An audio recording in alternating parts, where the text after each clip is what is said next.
All right, Eileen, you can probably get started. Okay, great. Hi, everyone. Thank you for joining us today. My name is Eileen Matola, and I am the Events and Facilities Coordinator for Haverford Township Recreation. Behind the scenes, we have Jesse Hart. Jesse's our environmental educator, and he'll be working all the technology today. Also here is Peter Hickman. He's our staff horticulturist. We'd like to say thank you to Greg Vitale. He will be speaking later today, but he was instrumental in putting us together with some of today's speakers. He helped us get the ball rolling, and without him, this might not have happened. So thanks, Greg. We think we put together an interesting and informative event. Thank you, everyone, for coming today. It's a beautiful day, and I'm glad you're here. Before I go over today's outline of speaker, I just want to hit on the technology. Everyone is muted except for the speaker. We'd like your questions, so just put them in the chat box. At the end of each person's presentation, I will read the questions from the chat box to the speaker. If we don't have time, we will get you the answers, so just feel free to keep asking questions, and we'll get you the answers. It might take a couple of days. So let's just quickly go over the outline. Our first speaker today is going to be Albert Motel from Villanova. He's going to speak on the background and history of recycling, how recycling got started, what role did the industry play. He's going to speak for about 15 minutes, and hopefully we'll have about 5 minutes of questions. Our second speaker is Dominic Fulginiti. He's from Republic Service. Republic is the company that picks up recycling in Haverford Township. After that, we're going to have both Greg Vitale and Mike Zabel speak. They're our state representatives, and both of them won last week, so big congratulations there. They're going to speak on upcoming legislation. That should take about 10 minutes. Then we have Melissa Romano from the Haverford EAC.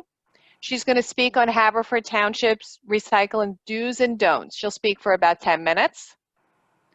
Then we're going to take about a 5-minute break and get ready for our keynote speaker, who is Dr. Kevin Cannon from Penn State. He's going to speak on today's problems and solutions with recycling, and he will speak for about 30 minutes. We're hoping to have about 10 minutes of questions. Then Jesse's going to put everyone in a breakout room. We have 5 breakout rooms. One is composting. We have Gwen Nolan from Mother's Compost. Dominic from Republic will answer some questions. We have Liesel Schwartz from Villanova University. She'll be talking about the waste pyramid. We have Stacy Albin from PRC. She will speak on single stream versus multi-stream recycling. And then we have Maurice Jones from PAR Recycle Works, and he's going to talk about electronic waste recycling. So our first speaker is Albert Motel. He is the Waste and Recycling Manager at Villanova University.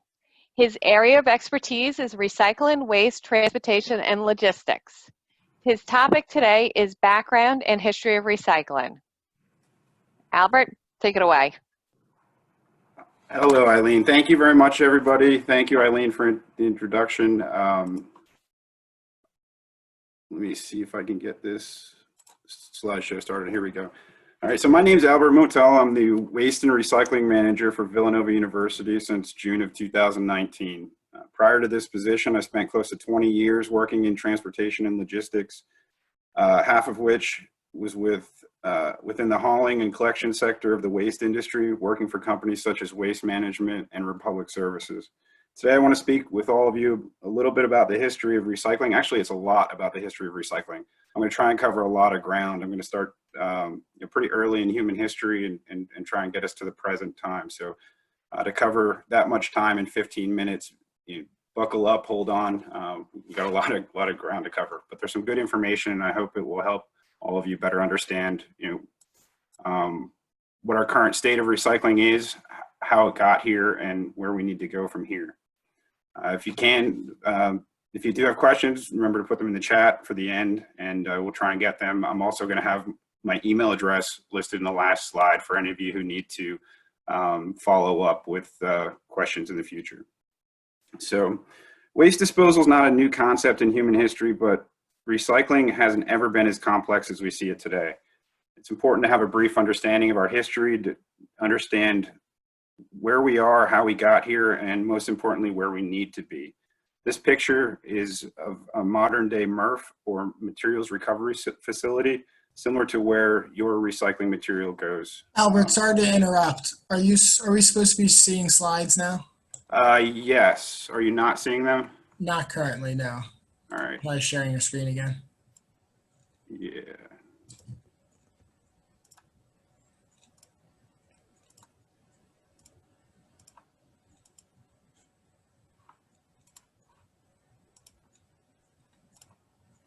All set. All right. Sorry about that. No worries. Thank you. All right. So here's the picture of a modern day MRF, similar to where your material goes. I included a Republic Services image here because Haverford's material does go to Republic Services MRF in King of Prussia. And I think Dominic will be speaking about that shortly after I'm finished. So throughout history, there have really been only four methods of dealing with waste: burying it, burning it, reusing it, or recycling it. So what does recycling mean? One definition is to collect and reprocess discarded materials for reuse, often in another form. So an example would be taking paper waste and reprocessing it to make new cardboard, or insulation, plastics melted down to create new plastics. Sometimes reuse and recycle get lumped together as one. And then for process of clarification in this presentation, I'm counting them as two separate methods of dealing with waste. So when telling a story, there's no better place to start than the beginning. So I'm going way back, 200 to 300,000 years ago. The earliest known evidence of Homo sapiens existing on Earth. As you can see by the timeline on the bottom of the screen, we have a lot of ground to cover. So like I said, please hold on tight. For more than 97% of our history and prior to the founding of our first cities, human beings lived as hunter-gatherers. Waste generated by these early people was mostly organic and not long-lasting like much of our current waste. In Western civilization, written records have been found from Athens, Greece, describing requirements for dumping trash at least 1 mile outside of city limits. This was considered by many to be one of the beginnings of organized waste management.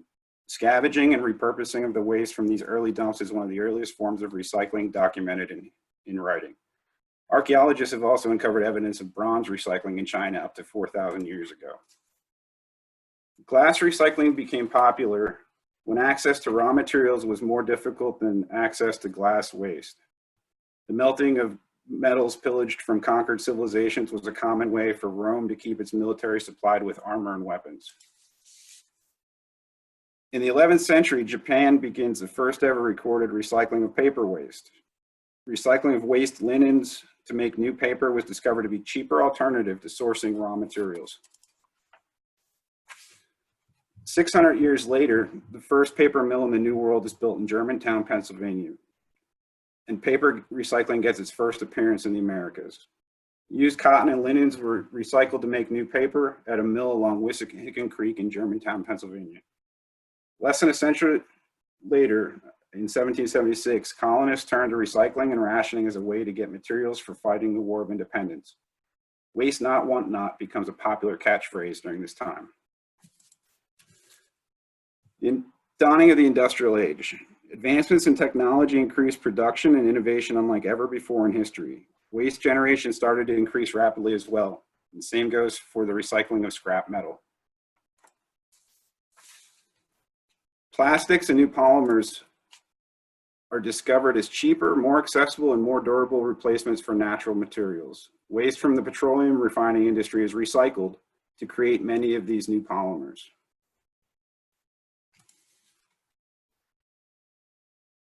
Shortly after the turn of the 20th century, the world was at war. Recycling rates reached an all-time high as raw materials are needed to support the war effort. Due to massive shortages of raw materials during World War I, the federal government created the Waste Reclamation Service to recover materials for the war effort through recycling. Along with rationing, this was carried out again during World War II. Manufacturing also reached all-time highs. As World War II ended, production to support the military transitioned to more of a civilian market. Once the war ended, so did much of the recycling, unfortunately. During the 1950s, a single-use throwaway lifestyle replaced the recycling mindset of the previous decade. In fact, a 1955 issue of Life magazine glamorized single-use items as a necessity for modern lifestyle. Post-war economic boom fuels consumerism and glamorizes convenience in living. Nylon and other plastic manufacturing that used to support the war effort now switched to a civilian-based market. This creates a huge variety of single-use throwaway plastics. After 2 decades of this consumerism lifestyle, people start getting concerned about increased pollution and lack of environmental justice. After seeing damage done by a large oil spill in California, Senator Gaylord Nelson of Wisconsin created the first Earth Day to raise awareness of environmental issues. During a contest sponsored by the packaging company to promote the first Earth Day, a young graphic designer by the name of Gary Anderson created a symbol to represent recycling using a Mobius loop. It's the common recycling logo that you see in the center of the screen. This symbol was never trademarked, so it became an international symbol for recycling. Moving forward, the packaging industry embraced its role in recycling through the sponsorship of the Keep America Beautiful campaign. The modern recycling era is born. Up to this point, there isn't a playbook for carrying out an optimal organized recycling program in this country, so innovation and lots of trial and error become prevalent across not just the United States, but the globe. Successes are copied across other areas and failures are abandoned. The US government lays out some rules and guidance for waste disposal, but most of the decision-making comes from state or municipal governments, causing wide variation amongst recycling programs in the country. In some other countries like Germany, recycling and waste disposal regulations are more uniform and standardized, placing more responsibility on the manufacturers for the entire life cycle of packaging. Some highlights of this time frame would be the first bottle bill, where refundable deposits were placed on bottles as an incentive to recycle. In 1972, the first plastic recycling mill was built in Conshohocken, Pennsylvania. And then curbside recycling programs started to take place in different parts of the country. With those curbside recycling programs, there are 2 main types: single stream and multi-stream recycling. For those of you who don't know the difference, a single stream program, in a single stream program, any common recyclable item can be placed in the recycling bin. There's no need to sort or separate those items at the point of the consumer. Instead, they go to a materials recycling facility or materials recovery facility to be sorted. This cuts down drastically on collection costs and also improves recycling rates. The opposite of this is a multi-stream program where each different type of item needs to be separated by the consumer at the point of consumption. Pros to this type of method generally include less contamination and increased quality of material. Here's a quick diagram of sorting process at a MRF. Material from collections vehicles gets dumped into a pit and then is placed into basically an assembly line or a deassembly line where it's sorted and items are separated by their composition. So cardboard and fibers are sorted out, metals, glass, and aluminum and plastic each get baled and sorted and then sold off to be remanufactured. Material collected in a MRF becomes the feedstock for manufacturing industries.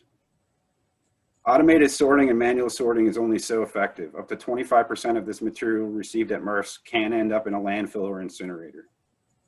Each year, single stream recycling continues to be the dominant form of recycling in the United States, and new advances are made in creating automated equipment and machinery for sorting and separating these materials. Despite these advancements, it's still a very labor-intensive operation and requires a lot of human labor. Recycling is a business. When you recycle, you're creating feedstock for the manufacturing industry. Recycling materials are sold like commodities. The better the quality, the better the price. In order for recycling to be truly successful, the cost to collect, transport, sort, separate, and remanufacture items from these materials needs to be cost competitive with just using raw virgin material. Large variances in recycling programs across the areas in the United States, as well as wishful recycling, leads to a phenomenon I like to call the magic recycling bin. People often feel they're doing the right thing just because they throw something in a recycling bin instead of a trash bin. So this is a dangerous misconception and the cause for most of our contamination issues. Remember, the better the quality of the material, the higher the value. The higher the value, the better the chance of material actually being recycled. The average contamination rate for recycled material received at a MRF is around 15 to 20%. Much of that, much higher than that, and the entire truckload could end up going to a landfill or incinerator, regardless of how well some people followed recycling guidelines. For nearly 25 years, China was the world's largest importer of recycling materials, importing around 50% of the world's recycling material. Economic boom in China combined with large volume of manufacturing goods required a massive need for raw materials. Rather than sending large empty cargo ships back to China after receiving manufactured goods, it was more efficient and economical to load these ships for return with recycling material to be recycled and remanufactured into new Chinese products.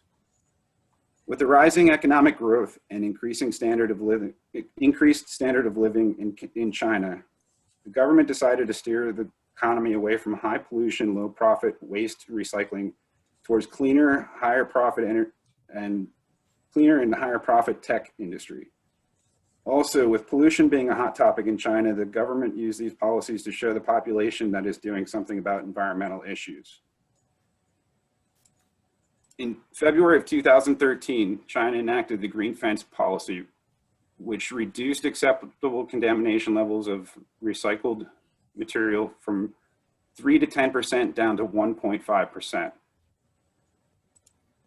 And then in 2018, they reduced that number even further to 0.5%. This essentially shut down China's importation of recycling materials. With Chinese imports of materials decreasing by 99% and a lack of domestic or foreign buyers, recycling material stockpiles are growing rapidly. Value for these materials has decreased by nearly 90%, yet the costs associated with collection and sorting have not decreased. Prior to 2017, it was profitable in many areas for people to recycle. Now, just a few short years later, recycling has become more costly than just sending everything to a landfill or incinerator in many areas. This rise in cost has even caused some municipalities and organizations to abandon some recycling programs or go back to dual stream recycling.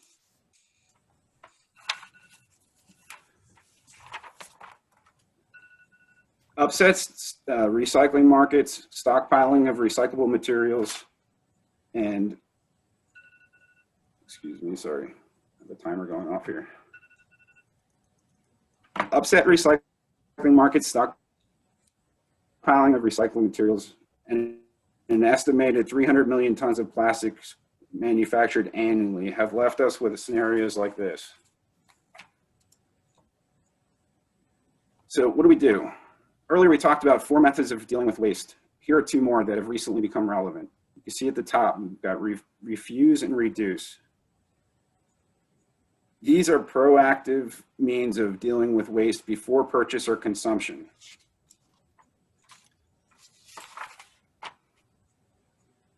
One option of doing this would be moving more towards a circular economy or closed loop recycling, which means it's an economic system aimed at eliminating waste through continual use of resources. Circular systems employ reuse, sharing, repair, refurbishment, remanufacturing, and recycling to create a closed loop system, minimizing the use of resource inputs and creation of waste, pollution, and carbon emissions. The circular economy aims to keep products, equipment, and infrastructure in use for longer, thus improving the productivity of these resources. All waste should become food for another process, either as a byproduct or a recovered resource for another industrial process, or as a regenerative process for nature, like composting. Regenerative approach is in contrast to the traditional linear economy, which has a take, make, dispose model of production. One example of a product that would be considered part of this closed loop would be something like this, which is the world's first recyclable shampoo bottle made with beach plastic. In 2017, Procter & Gamble created this bottle made up of mixed beach plastics that normally wouldn't be recycled. This bottle is now 100% recyclable after the product has been used up. What are some things that we need to do? So remember the waste pyramid and always choose refuse or reduce whenever you can. Think about what you're going to waste before you consume. Waste minimization is one of the most sustainable things you can do. Support businesses that support recycled materials for their products. Always empty your containers before recycling and do your best to understand local recycling procedures. Like I said earlier, recycling can vary greatly from municipality to municipality or organization to organization. And then follow these proper recycling procedures and encourage others to do so as well. That concludes my presentation, so we're going to switch to the question answering process. Let me see if I can unshare my screen. Okay. Albert, thank you so much for that. That was very interesting. I'd like the little shout out to Conshohocken starting. I like when things start around here, so that was good. We had a couple questions that it seemed like you answered, so I think we can move on, but we're going to be able to, if anyone has more questions for Albert, they can always contact us or contact him if you got that slide, the last slide with his information. I can bring that up again. Yeah, that would be great if someone wants to, you know, jot it down. You can always contact us and we can get back to Albert. So you can see at the bottom of the screen is the email address. If you had any questions, feel free to shoot me a line and I'd be more than happy to either answer your question or get you in the right direction so you can find the answer. Okay, great. Well, thanks so much, Albert. I think we'll move on now. Thank you. Yeah, we really appreciate it. That was interesting. Our next speaker is Dominic Fulginiti. Dominic is from Republic Service. Republic is the company that picks up the recycling in Haverford Township.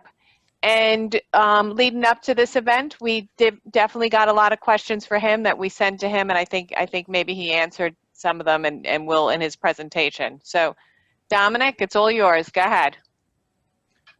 Hi, everybody. Thanks for the opportunity to review how we view the recycle markets and how we service Haverford Township. As stated, I work for Republic Services. I've been here for 13 years, and I represent Republic to government entities throughout Pennsylvania, New Jersey, Delaware, up into New York. So we see a lot of different things in different states, but recycling is definitely a top priority everywhere. So let me start with my presentation. Let's see here.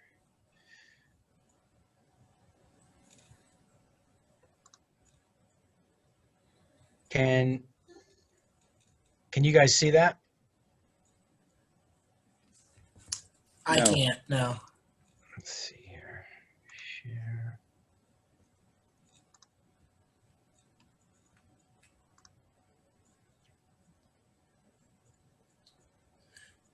There we go.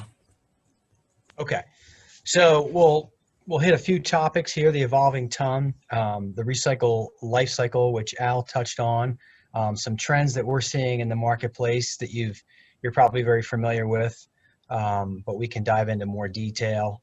Some things we're seeing in terms of what comes into the MRF and how it's impacting the recycle markets across the country. You know, both from the contractor and the township city perspective. And then there's some different things that we can do to help fix the recycle model moving forward. So this first slide is what we call the evolving ton. Really simple concept here. What we're seeing is that MSW tons going into a landfill is fairly flat from say 1970 to 2020 as it relates to the percentage of total waste volume being disposed of in the United States. And then you can see in the gray here that you see an obvious increase in recycling. Interestingly, you do see a dip around 2008. So, you know, the waste industry, the recycling industry, is definitely tied to the broader economy, and is very reflective in that. We have in the red, we have waste to energy. Waste to energy is fairly flat and mature in terms of disposing of MSW. And then we see the organics piece of it. Organics has some unique challenges that has kept it from broad popular adaptation, but you know, there are solutions in certain areas. So this is the recycling life cycle. This is a kind of simplified version of what Al had talked about. So we have the purchasers, the consumers, bringing their material home. It goes into your township containers. I believe you have actually your own public works department in Haverford collecting the material. They bring it to the MRF in King of Prussia. At that point, all that material is dumped onto the tip floor, fed onto the lines, and basically put into its specific category. At that point, you lose, this is where the contamination and the residual waste is taken out. So we think that this is a common question people have, is how much of that material landing at the MRF is actually contaminated. And a good number is anywhere from 10 to 20%. So depending on the community and how well you recycle, those are the figures you're typically going to see. Sometimes you can get lower than that, but that's a good fair number, anywhere between 10 and 20%.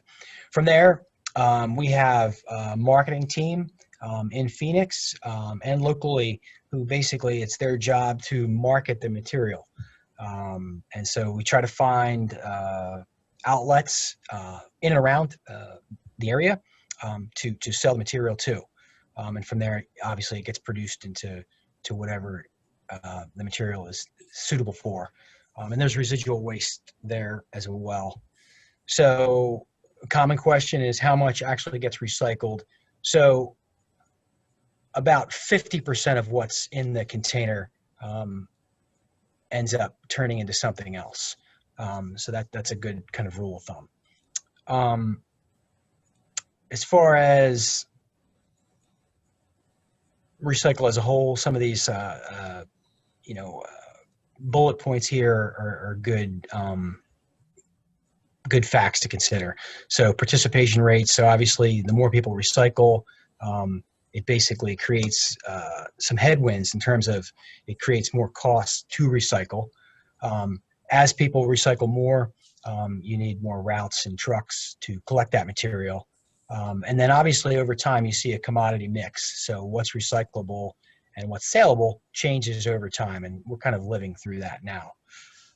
The contamination and the residual material that's in the waste stream also affects pricing as well. So all that basically affects the end value of the recycled material.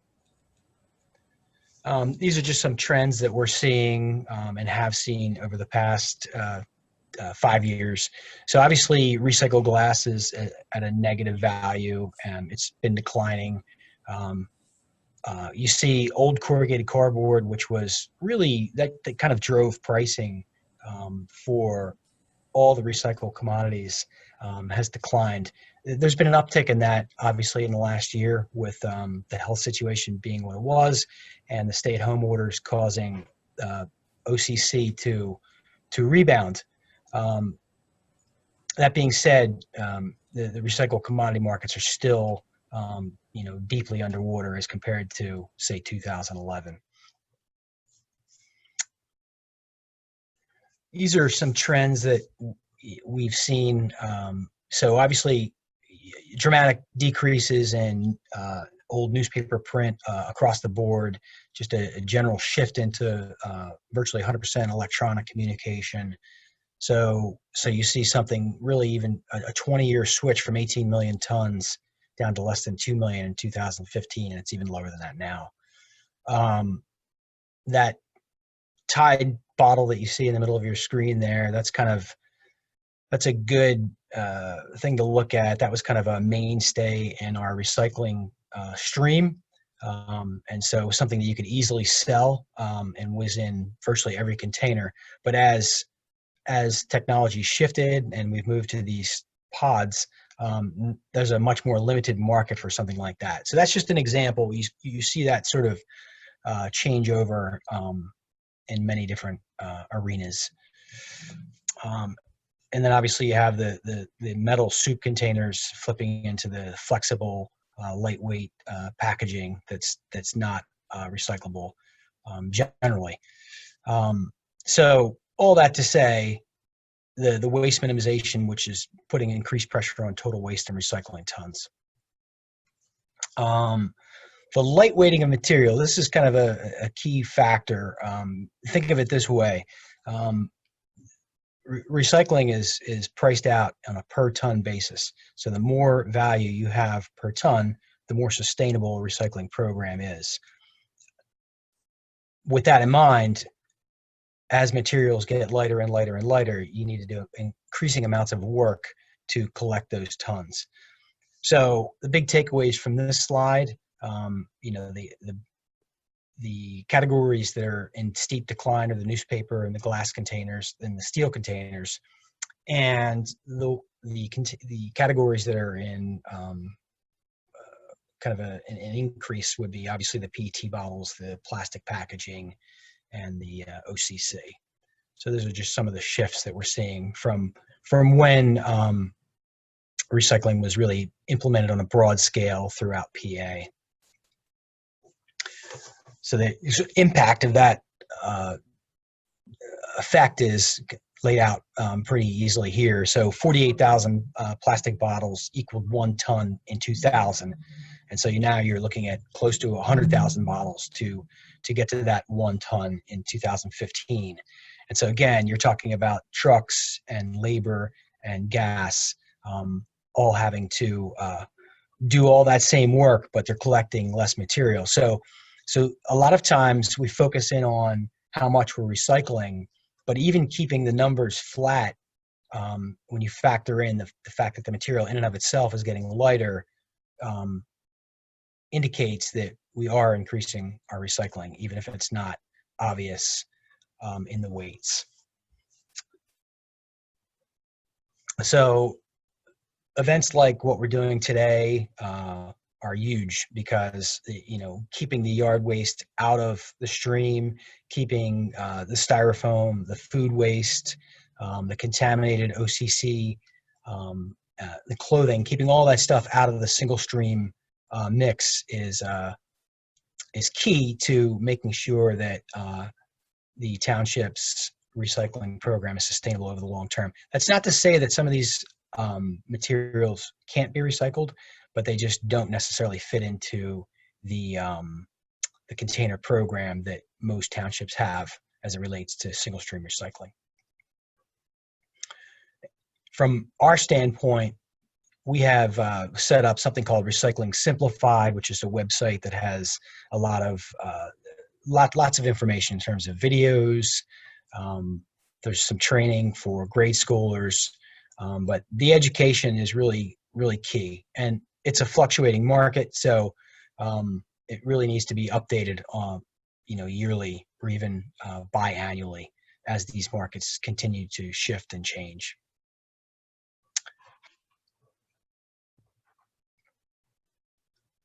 This is just kind of breaking down some inside industry information. What had happened in the recycling market was because the tons were worth a certain amount of money, the sale of the materials subsidized the collection. So you could I think that your township was in a position where you were actually gaining revenue year over year, and it was part of your budget. Since that 2015 slowdown, you've seen that in reverse. And so you're having a hard time with collection prices not covering the cost to subsidize or process the commodities. So these are just some ways that, you know, we've managed to keep recycling alive in the face of some of the industry headwinds that we've seen.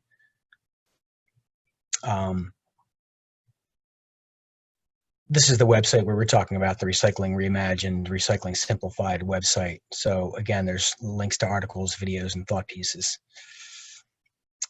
So that's kind of an overview of what I was going to discuss. So I'll certainly open it up to any kind of questions that anyone might have at this point. Hey, Dominic, thanks. So people are asking, can you hear me okay? I can, thank you. Okay, sorry. That was great. That was interesting. I think you answered a lot of questions. A couple of people are asking for the definition of contamination. Like they're asking what is considered contaminated. So you just think of it, contamination would be anything that would prohibit the sale of the materials.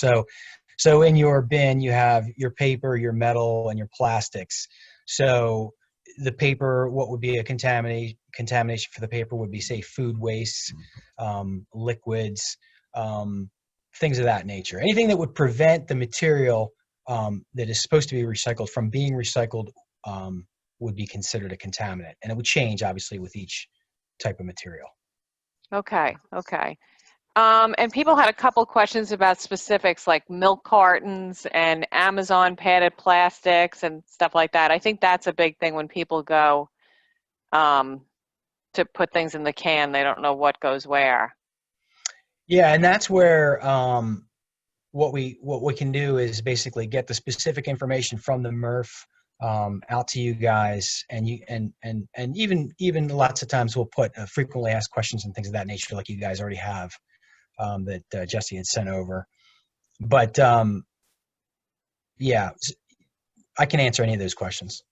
Sure. And then the other thing is the styrofoam. People said there's a styrofoam recycling in North Wales.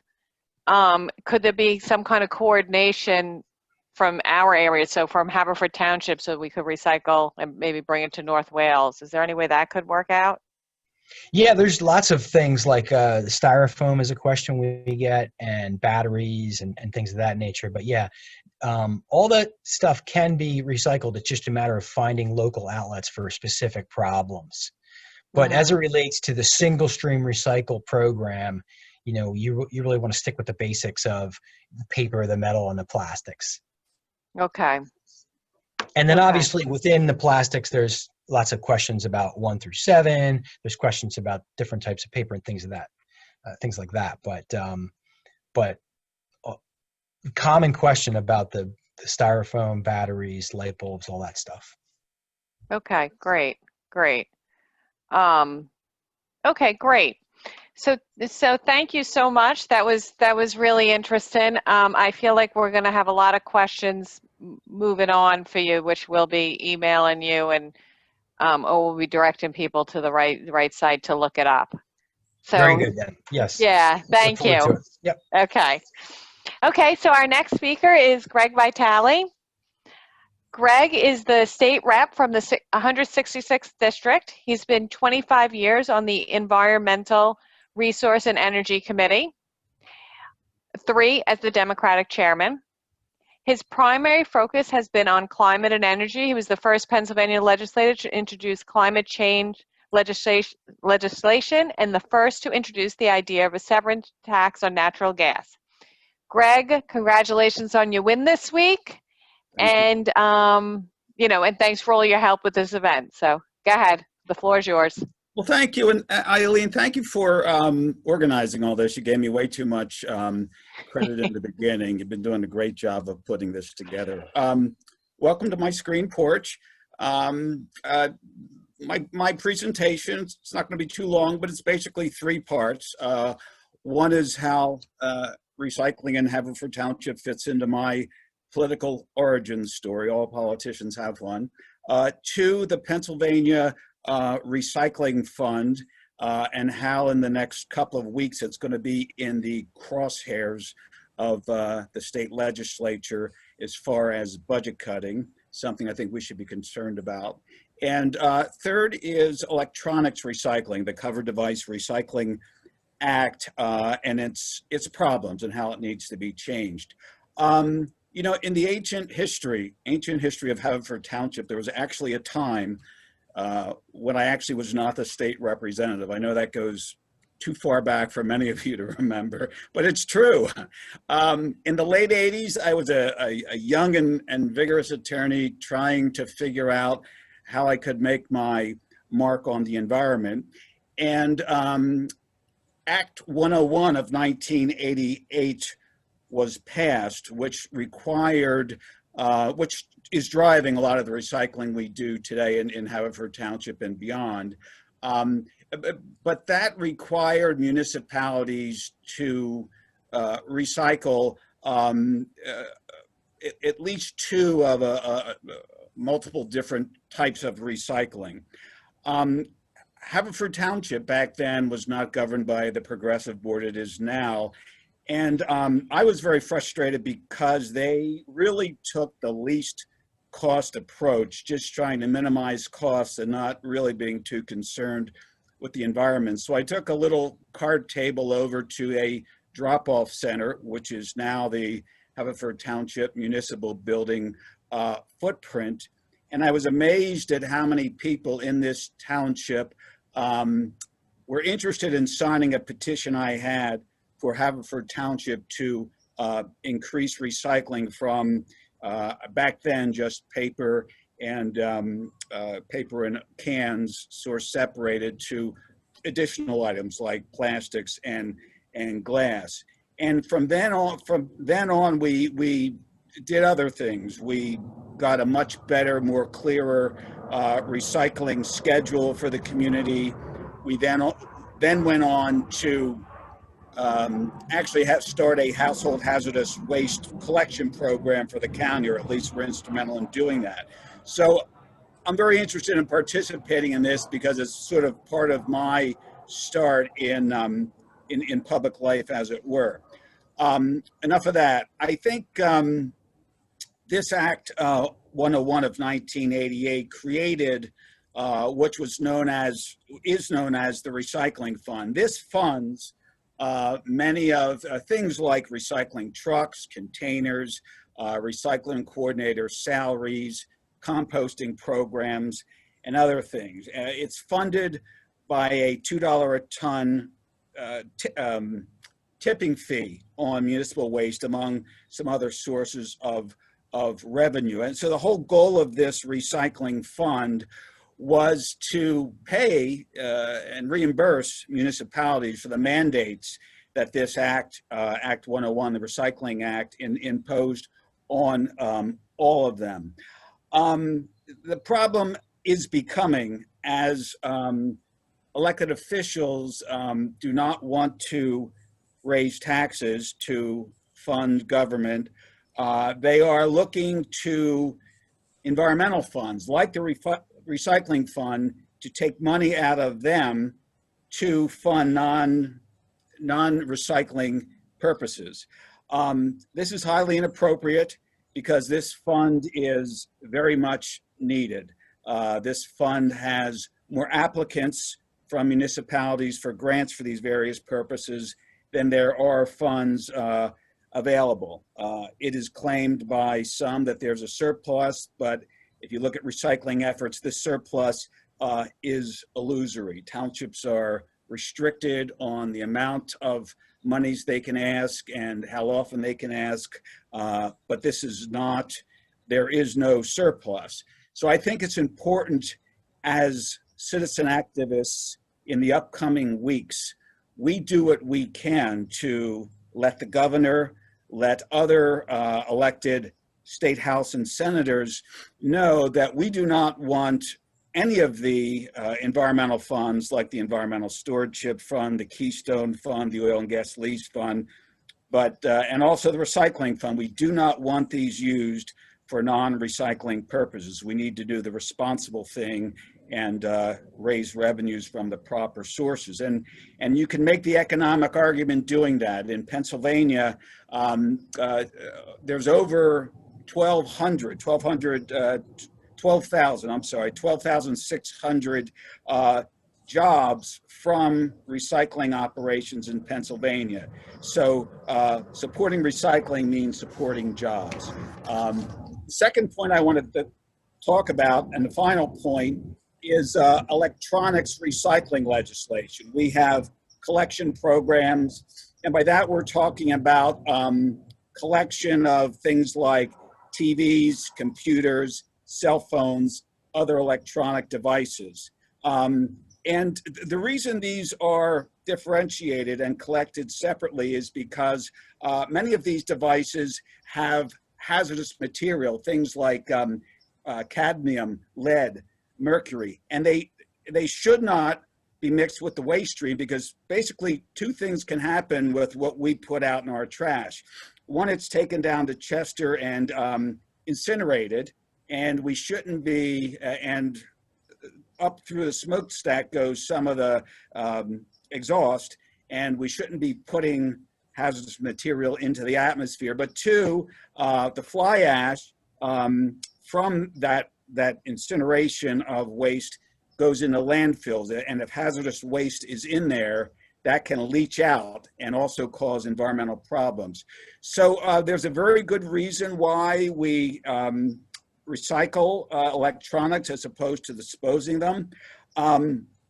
Back in 2010, the Covered Device Recycling Act essentially required the manufacturers of these electronic goods to fund and sponsor and pay for these programs, these electronic recycling programs that many of us have participated in. And that Covered Device Recycling Act of 2010 also not only required these manufacturers to set up these programs, but they also prohibited by law these electronic items from being put into our municipal solid waste. Unfortunately now it's generally considered a failed act. The problem is it is not, the requirements that are put on manufacturers are weight-based. In other words, the tonnage they are required to collect is based on the tonnage they put out each year. But the problem there is that electronics are getting lighter and lighter and lighter each year. So they might put out a certain amount of electronics this year, which are light, but you still have to pick up that heavy TV set from 5 years ago that weighs much more. So they're not, that's why it's so hard to get rid of TV sets. So this is a failed act, and new legislation is needed. There are a couple of bills out there to address that by either amending the Covered Device Recycling Act or starting fresh with a new act. There's Senate Bill 52, Senate Bill 800, House Bill 575. These numbers will all become obsolete at the end of the month, when all of this legislation at the end of the term will simply be defunct.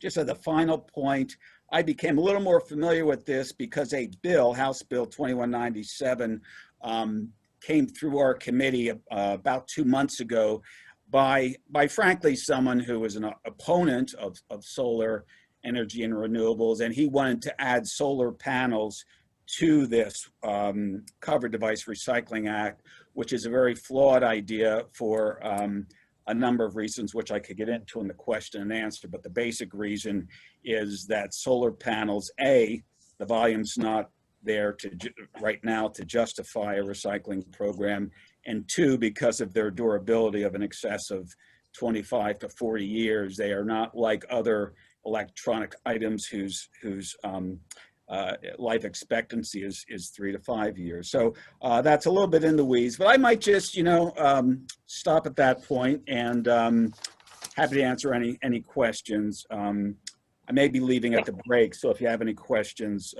catch me now as opposed to later. Yeah, thanks, Greg. Thanks. That was really interesting. Mike Zabel isn't able to meet us to be here. Could you just touch on House Bill 2299? And I know he's working on that. That's with I think that's with electronics, right? Isn't that a new? Right, he does. I know Mike has a electronics recycling bill. I would imagine his bill does what one of these other three bills attempts to do, which is either rewrite the act or probably get at the basic problem, which is this weight-based approach. In other words, you have to. One thing any reform piece of legislation should do is change the obligation of the manufacturer so it's not weight-based, and it takes into account that older items are much heavier than newer items. In short, the manufacturer's obligations have to be recalibrated, so in effect, they are required to collect what they are putting out generally. I would imagine his bill tries to do something like that in some way, although I don't have the details of his bill. Sure. That's great. Well, thank you for that. And I guess anyone can check Mike Zabel's website if they want more information. And I know your website has a lot of information. Exactly. I'm sure if you call Mike's office, he can get you that, or I can, whatever you want to do. My office would be also happy to help, but Mike might be the appropriate person for that. Okay, perfect. Thank you. And I see someone's asking, what do we do with these heavy electronics? We do have a breakout session with someone who's with the what is it called, PAR recycle, and that does that. I guess they take them apart, and I mean those are the ones that are all failing now, so that's what everyone's trying to get rid of. Yeah. Yeah. I actually think Radnor had a collection program yesterday, electronics collection program. I just saw that in my notes. I should have advertised it, but yeah, it's a problem. I know it is. Okay, well, thank you very much. Enjoy the rest of your day, and we appreciate all your help. Thanks again. Take care. Okay. Bye-bye. Our next speaker is Melissa Romano from the EAC. Melissa drafted the current Recycle and Frequently Asked Question document for Haverford Township. She's been a presenter and a panelist on several climate-themed EAC webinars, and she has been the driving force behind Solarize Delco, a company that helps Delco neighbors decide if home solar power is right for them and gives them access to a vetted installer at a group purchase installation cost. So go ahead, Melissa. Thanks for joining us today. Thank you, Eileen. Again, I'm Melissa Romano. I'm a member of the Haverford Environmental Advisory Committee. I'm going to talk to you about a few details and do some don'ts, how to know what to recycle. So the first thing I want to touch upon is if anybody doesn't have a recycling can, they are available at our township building for just $18 in the Public Works Department. Or congratulations, if you move to the township, you can get one for free.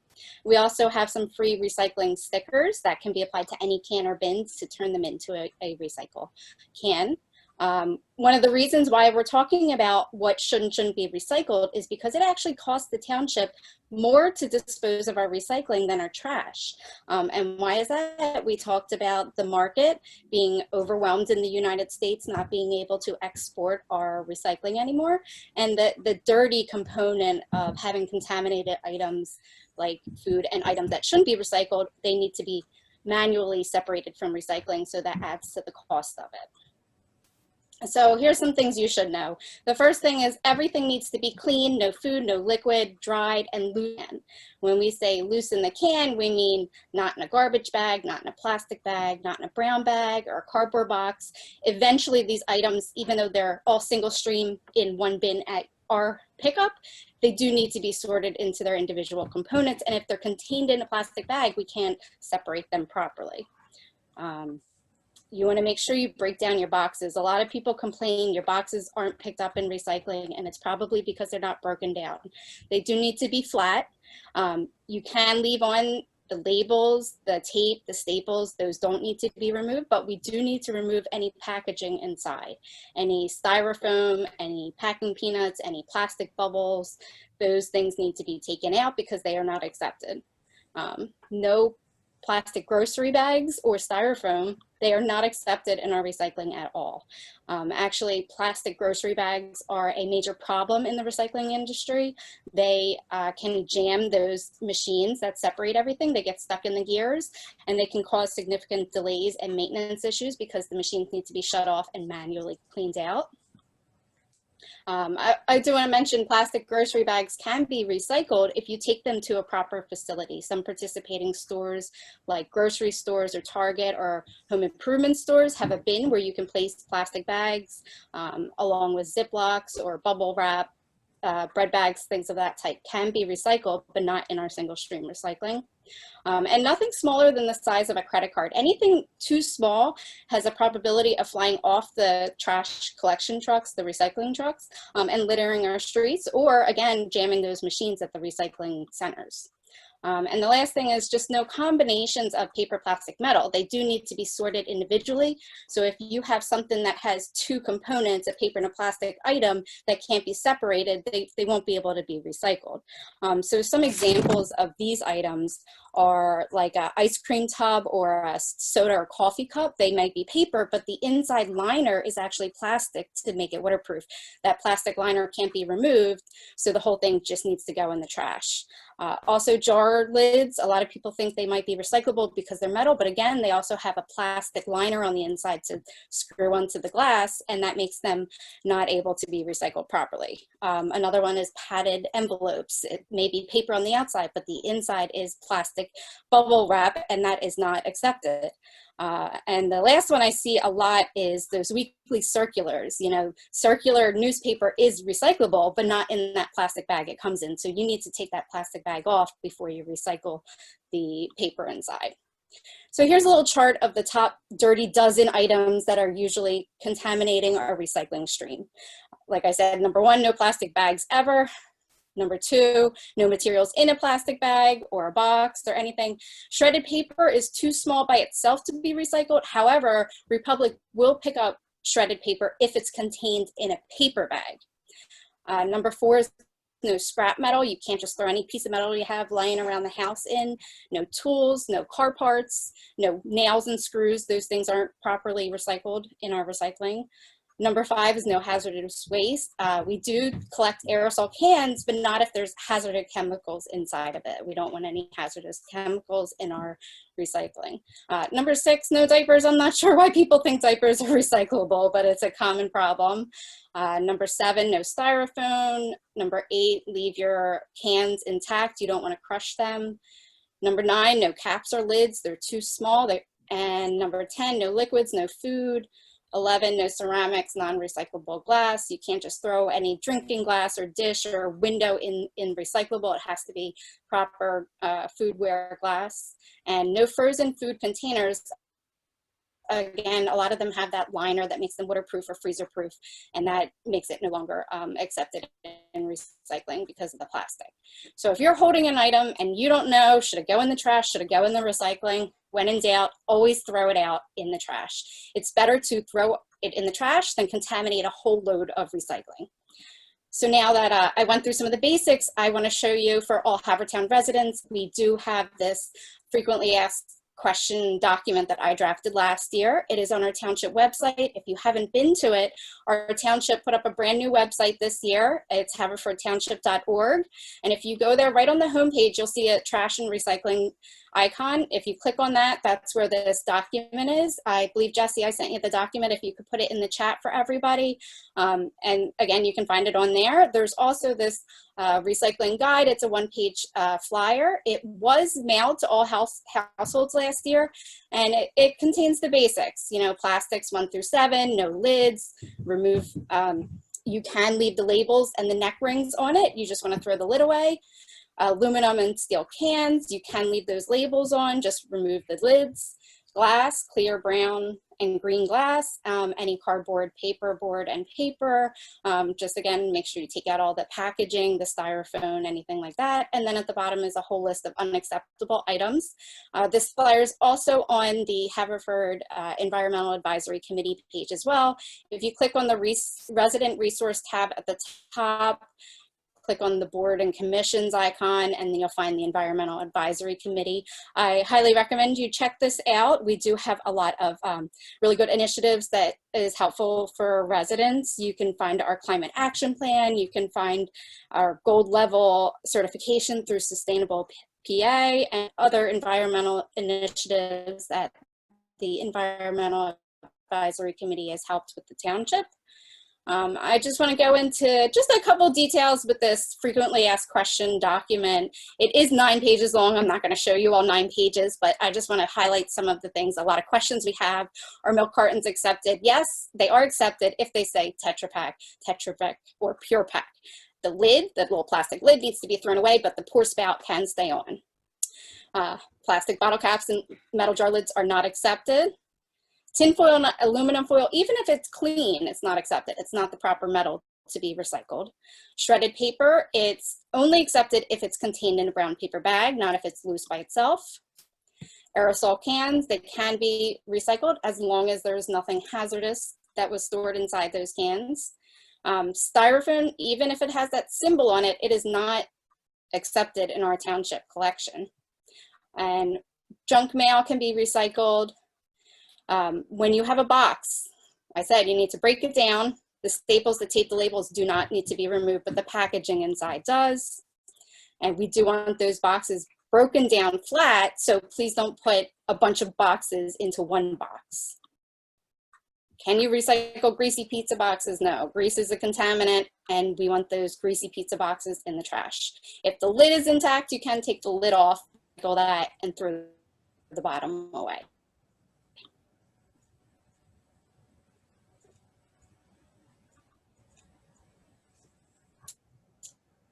So how many R's? We've always heard there's 3 R's: recycle, reduce, reuse. Longer the case, I'm going to add some, doing these in order of steps, 1 through 7. Recycle falls number 6. So there's a lot more steps we can take before we get to that recycle. And then right behind recycle is rot. Our food waste should not be in our recycling can. And the food waste in our trash can ends up in a landfill, which releases methane as it breaks down, which is a climate changing gas. So we want to try to eliminate our food waste too by recycling our food and composting it. So in our breakout session, we do have Mother Compost here. She can talk more about how to compost your food properly. But I'm going to touch on number 5, reuse. We can really start reusing a lot more things. Single disposable items like Ziplocs or takeout containers, food containers. There's no reason why we can only use it one time. You can wash it and keep reusing it and have it on hand if you ever need it. Clothes and household items, they can be reused many times. A zero waste lifestyle is gaining a lot of popularity these days, and people are thrifting at thrift stores and utilizing sites like the Buy Nothing Project, where you can actually give away your gently used clothes or household items to your neighbors in your own neighborhood. Number 4, repurposing. There's a lot of crafts that have been being done right now. Everyone's inside because of the pandemic. You can always repurpose something to make it into something new. And a great example I have of that is if anybody's ever been out to the Earth Day event at the Creek in the past. I was there with my repurposed wooden pallet as a vertical garden, and I grew herbs and lettuce in it. You can make lots of things out of pallets. The next one is reducing. We really need to reduce our single-use plastics a lot, especially grocery bags can be substituted with canvas or cloth bags. Straws, we have metal straws, stainless steel, we have silicone straws, all these things. We use them one time, and it takes a lot of waste for that. There's a lot better options out there. Single-use Ziploc containers can be replaced with silicone bags or cloth bags. And packaging. when we think about package for manufacturers to use brand new plastic as opposed to recycled plastic. So we want to try to reduce all that packaging by buying in bulk. We don't need single-use yogurt containers and chip bags. You can just buy in bulk and dispense and use those silicone or cloth bags to store it in to take it to school or work or wherever you need to go. And the second one is my favorite, refuse. We really have a consumerism lifestyle these days, and every item we buy has a carbon footprint. Whether you're chopping a tree down, mining metal, or fracking ethane for plastics, there's emissions with manufacturing and transportation. Everything has a carbon footprint, and we need to start refusing items that we don't need. There's necessity and there's wants. We need to cut down how much we're buying. So that brings us to number one, which is the topic of this whole seminar, rethinking our way. We need to rethink our whole lifestyle. We need to use less, we need to waste less, we need to recycle correctly and the correct items. So that's about it for me. I just want to mention, if you want to keep up to date with any other environmental initiatives, events, webinars, check out our page on Facebook, facebook.com, Friends of Haverford EAC. Also, we have email hapswitch@gmail. Please feel free to email us any questions you have. We're always available to help one-on-one with anything that you need. And also, email us if you want to volunteer. All of us, Haverford Environmental Advisory Committee members, are volunteers, and we're always looking for more volunteers to come help us. And the last thing I want to point out is that we just put on a whole list of webinars this past year while we were inside. If you check out the Facebook page and search our webinars, you can find things such as buying 100% renewable energy, benefits of using an electric car, the impact of your food choices, how to obtain affordable solar panels through Solarize Delaware County. So thank you for learning some more about recycling with me, and thank you for helping save the planet. Thank you, Melissa. That was really interesting, and I will tell you, you were getting questions the whole time. A lot you ended up answering. In fact, I kept writing them down, and then you would say it. So that was really good. One person said, why can't it can be crushed, because doesn't it end up getting crushed by the compactor anyhow? But you don't recycle can. I think maybe Dominic might be better to answer that, but Sure. I think it has to do with the flat things. So cardboard and paper, things like that, go through underneath something, so a can would be blocked and would be diverted to the metal, whereas if it was crushed, it might be go in with that and contaminate. Okay, perfect. A lot of people are asking, they want a compost program in the township, so that seems to be a big thing. There was one in the past. We had a lot of issues with it, and it has been no longer active anymore, but there is a lot of other options. Mother Compost will talk about it. I am a customer of Mother Compost. They'll come and pick up your food scraps, bring it and compost it, and then you'll get some soil in the spring. Nope. Okay, great. Okay, and I think the other questions can pretty much be answered on the website, all the frequently asked questions. I'm looking through, and if not, we will get back to anyone's questions that wasn't answered. Thank you again. Very interesting and very, very helpful. So thank you for all you do. Thank you for having me. Okay, we're going to take a quick break before our keynote speaker. We're going to take, let's see, we're running slightly late, not that bad. We're going to take maybe 3 or 4 minutes before we're going to have Kevin Kanan start.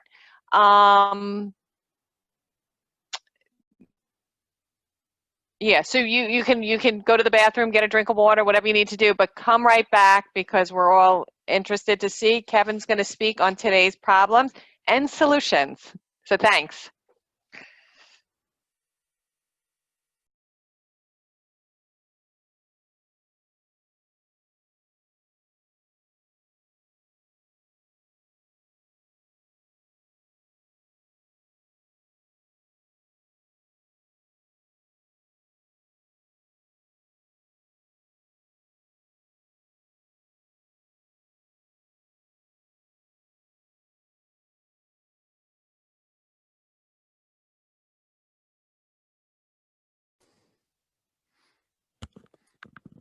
Hi, Eileen. I just had my slides up. Were you able to see them or no?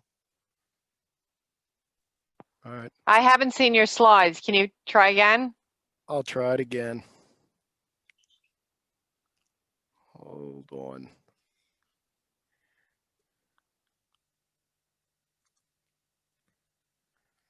Okay, I think it's up. It's up. I got Okay, him. good. Yep, All right. perfect. Okay. So we thought we'd give everyone a quick Sure. chance to go to the bathroom and get a drink of water. Jesse went to your 6-part series, so he's really excited to hear you speak today. Okay. This will be a much broader view than just Haverford, so. That's perfect. That's perfect. I mean, we had a lot of people really interested, and a lot of people asked they couldn't make it. They wanted to have us tape this. So Yeah, no, I'll definitely put up I'll send Jesse a copy of these because there really are a lot. I can't go through. In fact, you'll see there's 60 slides. I can't possibly go into that much detail, sure. in 30 minutes, but there's a lot of information there, and then they can always contact us if they have more questions. Okay, perfect. Perfect. I'm going to give everyone about 1 more minute. Sure.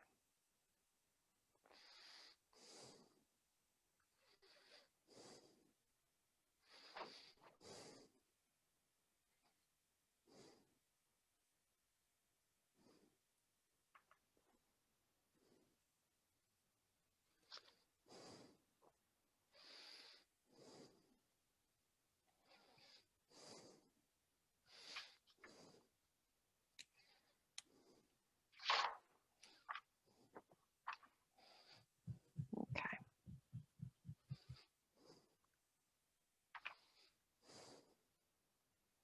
Hi, everyone. Hope you're back from your break. Our next speaker is Dr. Kevin Kanan. Kevin Kanan is a professor at Penn State University and an adjunct professor at Temple with a PhD in chemistry from Princeton University. He recently led a 6-part recycling course for Wagner Free Institute. Today, he will talk about today's recycling problems and solutions. Go ahead, Kevin, it's for you. Okay, thank you very much. Okay, so just a couple things. First of all, a lot of these slides are very information packed. There's a lot of slides. These slides will be available to you after the talk. So as we go through, again, don't fret if you're trying to read these and we advance on. All right? So what I'm going to do is take a broader look at what are the recycling problems, more so than just looking at the particular issues related to Haverford. So the first thing, and a lot of these have been answered in previous definition of municipal solid waste. So again, I'm not going to go through that, but we're looking primarily at household waste, commercial waste, and institutional waste. So when we think of municipal waste, we're not talking about waste from industrial processes. And again, here are some definitions, and I don't think I really need to go through them too much. Now, as pointed out in Albert's historical talk, municipal waste has been changing, and there was talk of the evolving ton. So just a highlight here of what was going on in 1960 versus 2013, how municipal solid waste is changing. And one of the big differences that I have highlighted there is the growth of plastics that are in our municipal solid waste. And likewise, you're going to see that the amount of municipal solid waste that we're generating is increasing as well. So this gives you an indication of how that waste is growing. And on the plus side, you see that the waste per person has gone down since the mid 2000s and has had, stayed steady. But of course, with growths in population, we're going to see increases in the amount of municipal solid waste that we generate. So what does it look like today? Well, again, this is a national picture. This is from the EPA of what is typically in our municipal solid waste. Okay, and you see primarily we're looking at paper, plastics, yard trimmings, and a lot of food waste, right, that hopefully will go into compost. So how do we manage this waste? So we've been hearing about it. Our three major options are recycling, waste to energy, where we would incinerate this waste and hopefully get some energy value out of it, or landfilling. So this was an older slide. I put up 2017 numbers because in this original slide, recycling does, many people consider composting and recycling in the same fraction there. So if you break it out, composting is about 10% of the municipal solid waste handling. Recycling is about 25%. So again, just some very brief definitions, and I'm only going to hit the highlights here, is that when we talk about landfill, we're not talking about, sort of that ditch outside of town. Since RECRA was instituted, these landfills are managed, right? They are monitored for pollution. They're monitoring the groundwater.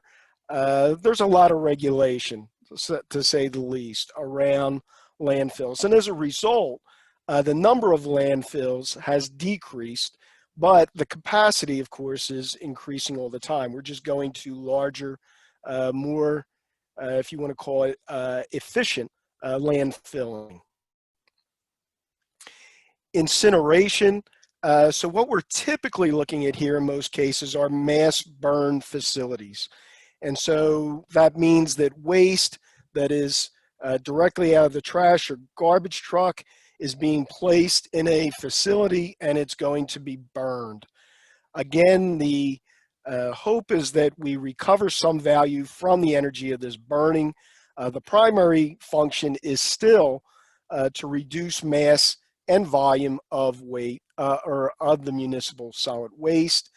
But if we can get energy out of it, that is a benefit. And then anything that's left over that doesn't burn is likewise going to go into the landfill. And then finally, recycling. Again, our previous presenters have talked about, the processes. I was going to break it down into three basic steps: the collection, which is what most people concentrate on, the idea of turning them into new products, and then hopefully products of value that people will buy. So again, a similar slide has been put up, but in general, you see that the handling of municipal solid waste has been fairly constant since the mid, I guess, 2000s there. So, of course, it is going to be varying by the region of the country. So these slides often represent an average, but in the more populated Northeast, you can see that there are much better opportunities for incineration, overall less landfilling that's taking place. So between the combination of recycling and incineration, the Northeast has the benefit, with a higher population density, I should say, that these alternatives are used more often as far as handling the municipal solid waste. And so again, as far as recycling and composting rates, just to give you a historical perspective, again, you see a lot of growth in recycling starting from the mid-'80s onward, and it's pretty much leveled off at this point. And in fact, as we're going to see, a lot of the recycling programs, as Dominic and I think Albert have mentioned, they're in a state of stress right now because of economics. So here's a picture of what is being recycled and composted as far as by weight. And you see that, again, probably to no surprise, paper and paperboard account for the most recycling tonnage-wise, and composting of yard trimmings would be second. So that means, though, that, we are better at recycling some things than others. And so what I want to key on are just a few of the recycling streams where you may think we're doing a good job, and actually we're really not doing such a good job. So again, you can see what are we great at. Lead batteries, lead acid batteries, of course, that's mandated. We certainly don't want lead and sulfuric acid going into the landfills. So typically you have to return a battery before you purchase one. Cardboard boxes, steel packaging, newspapers are all very well. But the ones that I want to concentrate on are things that we don't do so well.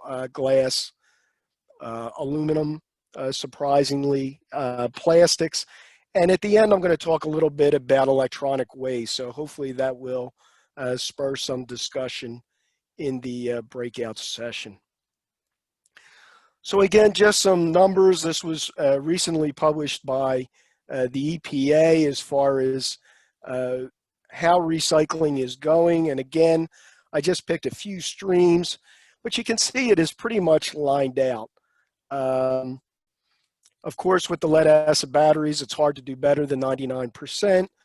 But you see that with plastics, we sort of peaked at about 8 or 9%. We've been holding steady there. Glass, up until 2017, was just over 27%, and that may be falling a bit.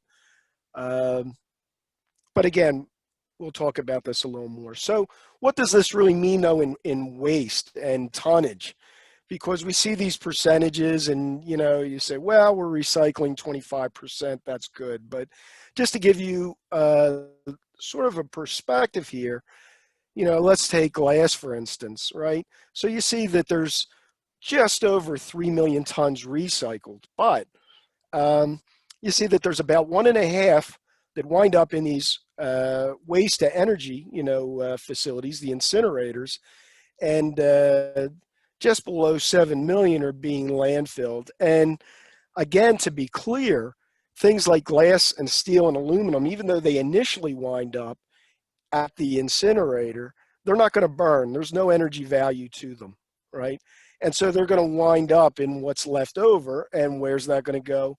That's going to go to the landfill. So even though for those items, glass, steel, and aluminum, it's broken out into an incineration facility, it's going to wind up in the landfill. So something though like paper or plastics, when they go to the incineration, they will burn, and they're actually a very good fuel source that will be converted to energy. All right.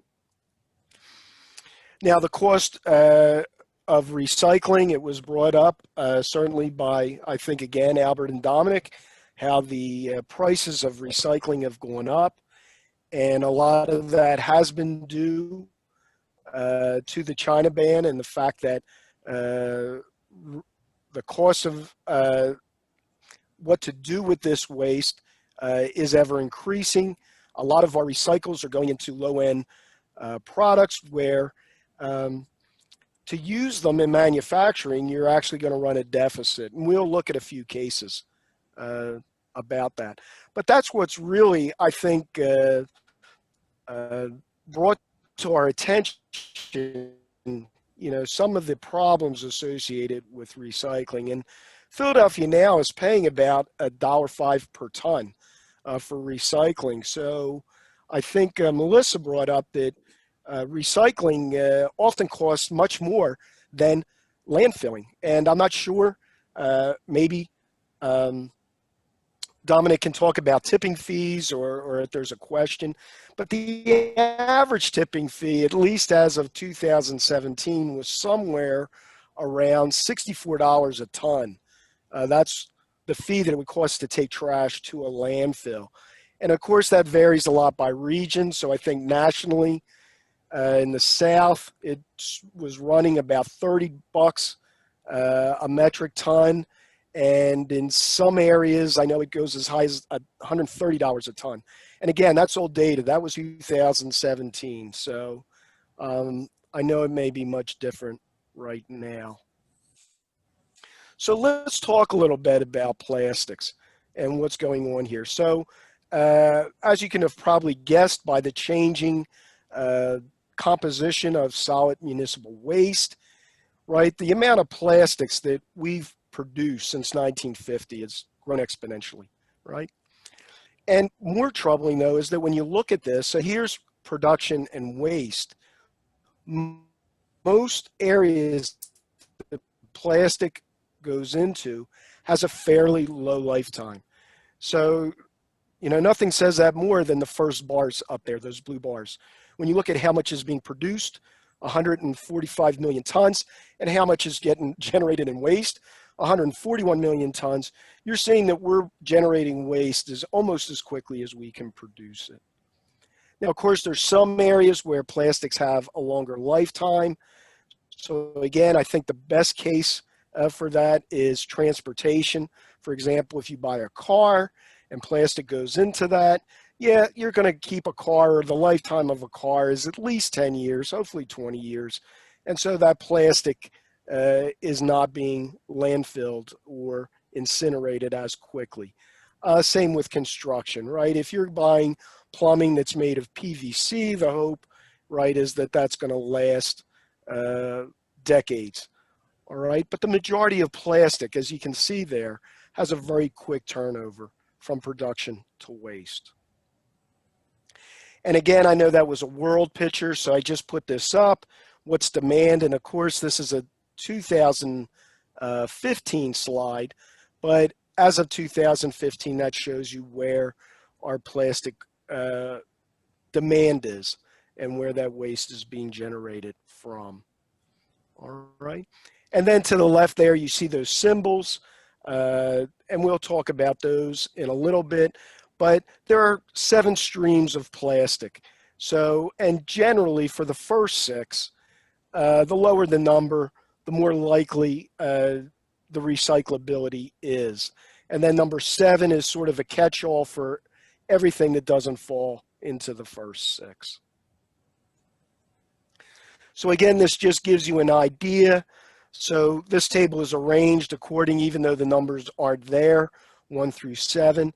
And you see that some types of plastics are more amenable to recycling than others.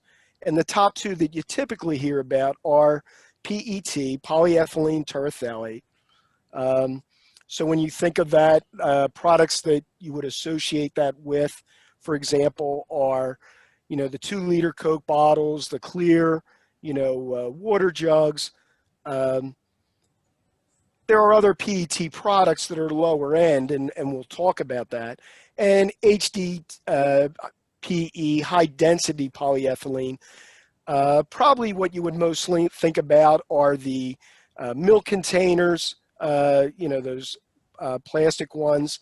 I forget who put up the Tide bottle, but a lot of those heavy duty polymer, like the Tide detergent or bleach, they're high density polyethylene polymers as well. So just some considerations before we move on. And this goes to one of Melissa's points as far as how do we think about use. And one of the things is that a pound of plastic requires 2 pounds of crude oil.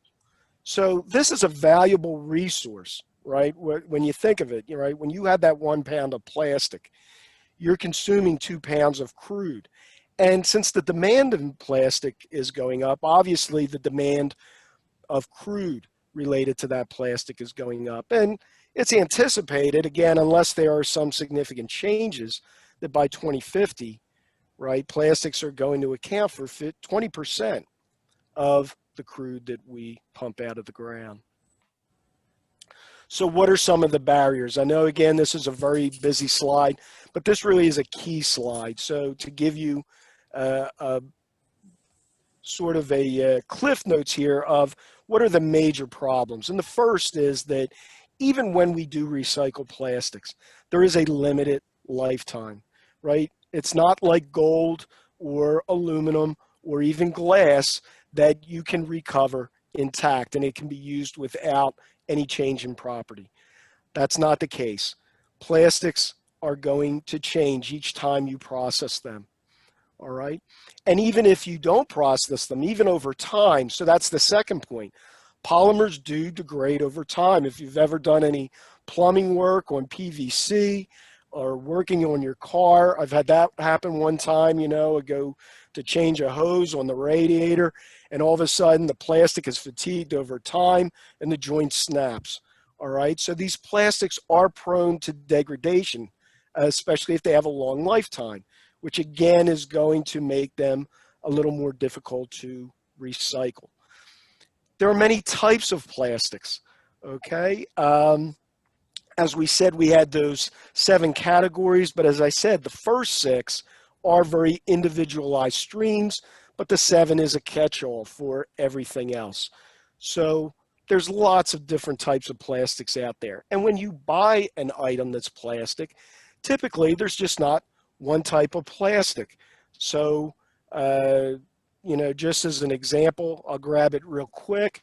I don't know if you'll see it if you see me on the screen, but I'm holding up a hand sanitizer bottle, and the primary bottle is PET, but the cap is polypropylene. The plastic label, I think, is polyethylene from the field, but I'm not positive. But again, even in one plastic product, you often have multiple types of plastic present, and that doesn't include some of the other contaminants like glue, or maybe the plastic is part of another part. So all these things make recycling plastic a little more challenging. There was talk about contamination of food, contamination of other products that, you know, in our attempts to reuse shouldn't have went in there. And finally, a big one that has hit us recently is that recycling is often tied to the price of oil. And we're going to see that. And right now, right, oil is fairly low. And so even plastics that were profitable to recycle, say 4 years ago, are no longer profitable. These guys are running out of business trying to do this recycling effort. So one of the things I just want to recommend, and again, I'm not going to spend too much time talking about this, but this is a great book. It's not too technical, and if you want to learn, it gives you an overview of recycling. It does a great economic analysis. It's not limited to the U.S. It takes a little broader perspective, but a great book I highly recommend, and I'm going to steal a few slides from it, but definitely it's worth reading if this is something you're interested in. So first of all, as I said, the price of plastic is tied directly to crude oil. So that's very evident in this slide here. And this was from the analysis that they did. And so when you're looking at recycling, so for example, the 2 plastics that are most often cited are PET and high density polyethylene. So these authors concentrated on PET, which at the time was sort of the premier recycled plastic. And what they found was that in order for recycling to be profitable by our current technology standards, how we do it, oil would have to sell at about $60 a barrel to make recycling profitable. We have not seen that in a long time. In fact, I checked last week, and I think oil was running right around just below $41 a barrel. So these recyclers are running at a big deficit at this point. And again, just to summarize the analysis of these authors, they were very generous on the cost of landfilling, so that number is certainly much higher. But you see that plastic recycling, right, is at a net loss. When this was done, I think oil was going somewhere about $55 a barrel. So at that point, manufacturers and plastic recycling were losing almost $10 a ton on recycled plastic. And the alternative, which I'm saying economically is most feasible, but again, if people want to talk about environmental impacts, we can touch on that, is actually burning the plastic for energy value. So what's one way, though, that we can make plastic more friendly as far as recycling and drive down the cost to make it more profitable? Well, one of them is going to multi-stream collection, and we're going to see this. It also pertains to aluminum, it pertains to glass, and it pertains to electronics as well. But again, you know, most municipalities are single stream, both as Albert and Dominic have mentioned before. You have a single bin, and so all those waste have to be separated. And there's a cost associated with that. And so, again, I just have a schematic here where, you know, the recycle truck would take it, and then you'd have to separate the cardboard, the glass, other papers, other metals, and then finally at the end, you're going to have your plastics, which they themselves have to be sorted. And so, of course, I have some cost up there, but for now, let's just bypass that. And what it breaks down to is that if you do separation of plastics, right, you can put approximately $25 more of value on that if the consumer is willing to separate them, all right, at the collection point. But again, burning is still economically the better option, and you have to rely on consumers, you know, you people, to properly segregate these. And, you know, I think it was Dominic that mentioned a 10 to 20% contamination rate. I don't know if that's going to do the job, because I think these authors were assuming a less than 5% contamination rate. So we talked about the China issue, or at least I haven't yet, but our other presenters have. And since 1992, it's an amazing statistic here, is that China has taken 45% of the world's plastic. Okay, and then in 2017, they stopped. And what this has done now is it has displaced a lot of plastic in the world. And it hasn't just affected us, right? This is a global problem. So again, in this slide, you see how many of the Western European countries in North America have used China, and I mean other Far Eastern countries as well, has used China sort of as a, in the past, as a, you know, dumping place for their recyclables. And that's no longer the case. So that is one of the things that's definitely driving up recycling costs. And again, it's not just limited to plastic. So again, here's just a very brief slide, but you see that China not only took plastics, they took a lot of the world's paper, they took a fair amount of aluminum, copper, and other metal scraps. And so some of the metal scraps they're still accepting, because that's a little easier to purify and meet their standards. But certainly in paper and plastic, they are no longer really an option. So again, I wasn't going to go into a lot of detail, but what we have now pretty much is a mad scramble globally as far as where these plastics are going to go. And so as you can see on this slide, there's a lot of countries that are currently accepting plastics. But again, there's a lot of vicissitudes in this, because they'll accept, then they'll pull back when they're overloaded.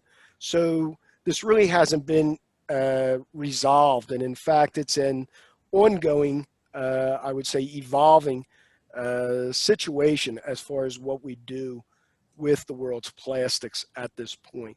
And China really wasn't a great option, because even though they were using a lot of these plastics that they were accepting, much of the recycling that they were doing were what I would call one and done recycling. So there wasn't a lot of technology-based recycling, where they were pretty much just mixing polymers, going into a use, for example, low-end dishware or utensils that really, once generated, and you could use it, but it can no longer be recycled at that point. It doesn't fit any of the streams, and at that point, your only option is to burn it. So that's why we call it a one and done. So China really even wasn't the answer when they were accepting all this plastic, but they're certainly not an answer now. So moving on to aluminum, I'd always thought that, hey, aluminum is, sort of one of our success stories in recycling, but unfortunately, it has hit hard times recently. So when you look at estimated aluminum recycling rates, your best options that you're going to see, those high numbers that the EPA publishes, is due to recycling in the auto and the transportation industry, right? So when you look at aluminum in construction or in electrical or in appliances, right, it's really not being recycled at great rates. And again, the main issue here, again, like plastics, is that when you look at something that's aluminum, it's not pure aluminum. There are over 200 different alloys. In other words, we mix aluminum with different metals to give it different properties, right? I don't think you would want the airplane that you're flying in, your 747, to be made of the same consistency of your, Coca-Cola can, all right? So the aluminum can be strengthened, the properties can be changed by alloying with different metals. And the problem is that you can't often cross-use these different alloys. So that presents a problem. And it's hard to remove the metals that the aluminum is alloyed with.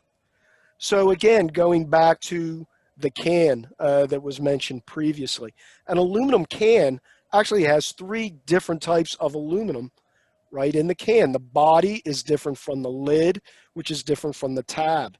And again, I always thought, it was sort of a legend that, hey, collect the tabs, they're worth more. They actually are, right? That is a better grade of aluminum, the aluminum tab, than the rest of the can. So the problem is that the can really can't be recycled directly. It can only go back into other cans. And that's a problem. All right, so this is saying that, the other industries, especially the airline and auto, is not going to use those aluminum cans. And the problem is that at least in the US, production is going away from producing aluminum. It's cheaper for us to buy abroad. And as you can see at the bottom there, where are we getting it? We're getting it from China. China's undercutting us in production.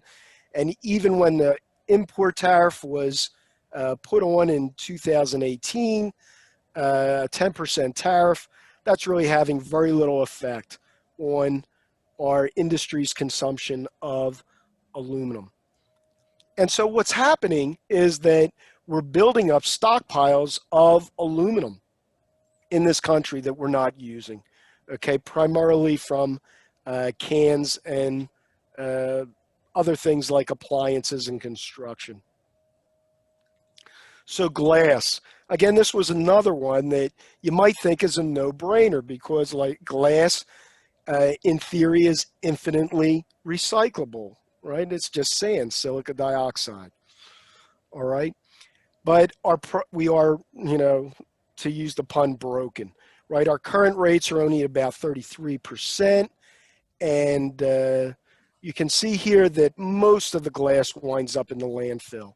Even if it goes into the incineration aspect of municipal solid waste treatment, it's still going to wind up in the landfill because glass doesn't burn. All right. What are the issues? Well, again, there's many types of glass. So you can't throw windows in there or ovenware or Pyrex or crystal. So you have to use basic glass containers. And we don't separate by color, right? This is all single stream. So what we wind up generating in this country is a lot of what is called 3-mix, right? Clear, brown, and green glass all go into the same recycle center. Excuse me. And so that really lowers the value in where this glass can be applied. All right. Problems with recycling also are due to the weight of the glass. So unlike plastics, if you have 1 million plastic bottles, they certainly weigh nothing close to 1 million glass bottles. And so transportation cost is much higher. And we don't have that many facilities overall in the United States that do recycling. We do have a fair amount here in the Northeast, but elsewhere, they're few and far between. So that's why a lot of the glass just winds up in the landfill. It's actually to the point where many communities are no longer taking glass. It's just no longer profitable. Okay, and they actually see it as a cost detriment to the other things that they are trying to generate a profit from recycling. So again, my final topic, and again, I'm trying to be quick here, metals. Some metals we do a good job, but again, the problem is diversity here. A few decades ago, we were only talking about 10 common metals: iron, cobalt, nickel, copper, zinc, tin, lead, aluminum, gold, and silver. But now we have about 40 metals that are being commonly used. And unless the metal is high value, a precious metal, it's not being recycled. Most of it is just going into the landfill, which is a problem because, and again, here's just sort of a slide showing which metals I'm talking about. Here's an indication of the complexity. So again, in the past with electronics, we had high weight components with relatively few elements, right? As Greg mentioned, e-waste is becoming lighter as far as the particular units that we're generating in waste, but they're becoming more complex. They have more components, and we're turning them over quicker. All right, so we're generating a lot more e-waste as well. So the problem with these metals going into the landfill is, again, it's a lost resource, right? We don't have an inexhaustible reservoir of many of these metals. And so for things like aluminum or magnesium or iron, manganese, that's not a big deal. But when we're talking about precious metals, or more importantly, the rare earth metals that we're going to need in these environmental programs that we're trying to push, like wind and electric and a lithium battery technology, right? There's just not enough of these elements around to really push those programs forward. And so as far as the types of e-waste, there's four main parts. There's the cathode ray tubes and the printed circuit boards. They're the two that I want to concentrate on the most. And again, just to quickly go through this, because this was really an eye-opener when I started to look into this area. So as far as the metals that are in this, and even the precious metals, we do a very poor job of recycling. There's poor rates of collection. There's not really widespread technology out there to recover these wastes significantly. And what you wind up seeing here is that, again, since these products are complicated and there's not a lot of value to them, oftentimes they're just not recycled. And so what happens? Well, again, these items are typically not worth much. The raw material value is only $1. But if you look at the third point, and that's what's crucial, because a lot of what we've been talking about is collection of e-waste, and that's important, but that's only the first step. So if you look, 27% of the e-waste was collected in 2010. 80% of that is shipped overseas illegally to these mom and pop, or what we call informal recycling centers. All right, so those pictures that you see of these mass, graveyards of electronic products and people going through them, all right, that's what I'm talking about, right? And that's what's happening right now. So you might say, well, why? Why is there value to all these if we can't have the value here? And again, just to put up a statistic, even in the most productive gold mines in the world, you have to process a ton of ore to get 5 grams of gold, right? If you're looking at e-waste, like a circuit board or a mobile phone, there's far more gold per ton, all right, in that e-waste than there is in the most profitable mines in the world. So that's why a lot of these underdeveloped countries, right, welcome these shipments and are willing to compromise their environment to process these. And so again, this just gives you a picture. Again, I'm just going quickly because I know I'm running over, of where these e-waste are being shipped. And again, this is very person intensive. So you see the figures there that a single company in China alone has 40,000 employees that are dismantling electronic components. And there is technology out there. I mentioned this Canet Recycling in Europe. They're claiming a 90% recovery of metals from printed circuit boards. But I mean, that's really just one of the few bright spots in e-waste recycling. And as far as issues, again, as you can imagine, the recycling, even in these informal sort of sweatshops, is not very efficient. And again, all the environmental and health risk that are going on, particularly to the workers who are working in this field, it's dismal. All right, so again, you know, sort of on a final point of this, I certainly encourage the collection of e-waste. That's not, believe me, that's not what I'm saying, but we have to actually look beyond that as well. And once we have this e-waste collected, what are we really going to do with it? So with that, I'll end the presentation. And I don't know, I know I ran pretty late, so I'm sorry, but certainly I guess they can email me questions. Yeah, sure. Thanks so much for that.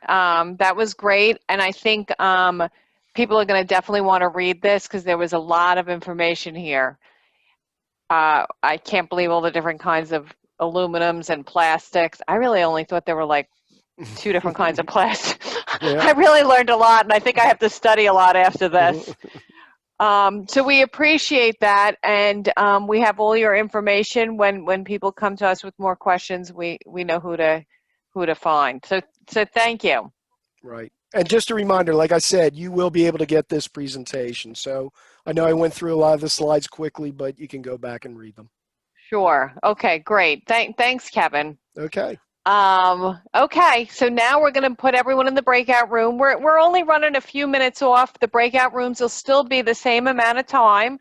Jesse Hart, who has behind the scenes been doing a lot, and he was also basically put this whole thing together. So this is great. Thanks, Jesse.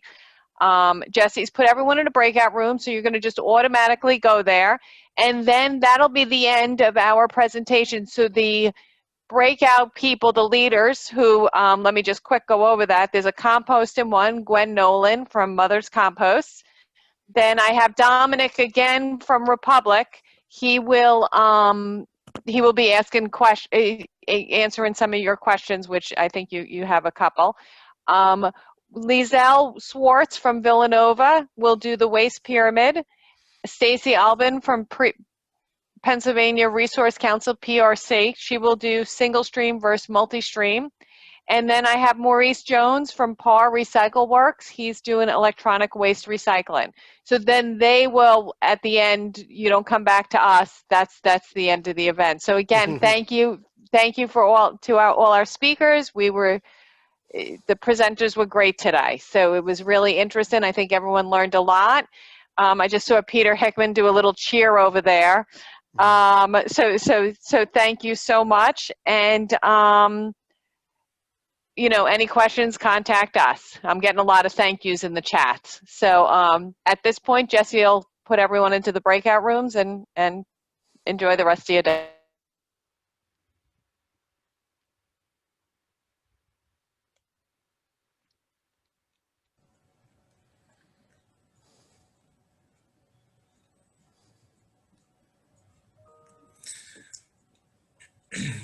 Dominic, are you with us? Hey, Jesse. No, there you are. Good to see you. So I think the way this should work is I'll run through some of the questions we got ahead of time, and then if Sure. people have specific questions, they can put them in the chat, and we'll try to keep this a little bit more open-ended, and people can ask their specific questions here. So I'll start off with some of the things that were asked ahead of time, and I can fill in my thoughts if I know the answer. So I think you already covered the first one, which is what percentage of items are actually recyclable.